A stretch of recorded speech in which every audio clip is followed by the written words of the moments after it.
Thank you. Una po ay let me express our gratitude and thanksgiving sa inyong presensya. To all the JMY who are present in this gymnasium, a round of applause for ourselves for your presence. Extend our gratitude to all your parish priests and youth directors. Special thanks to all the brothers who are present also here, the newly professed brothers, and Brother Roy, Brother Marvin, and also to the youth directors who are with us, Father Norman, Father Idong.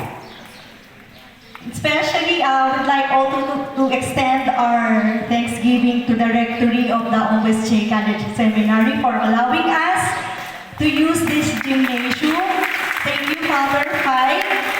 And also to the choir who give us wonderful songs this morning. Thank you to the Joseph Marel Youth from St. Joseph the Catholic Parish.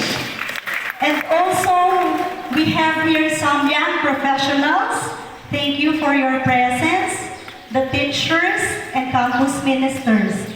And also, thank you very much for your presence, Father Maxi, Father Jason, and Father John.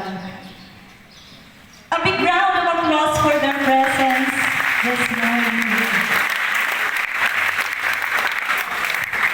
As our thanksgiving to our Superior General, we'd like to give some souvenir shirt. This is just a simple remembrance from the Joseph Marel Youth Philippine Province, Father Jeff. The souvenir during our Marel Cup. Thank you very much, Father.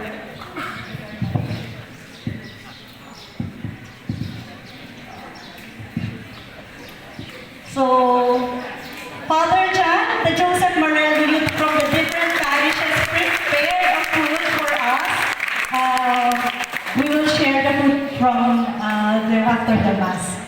Thank you very much. Please all stand. Just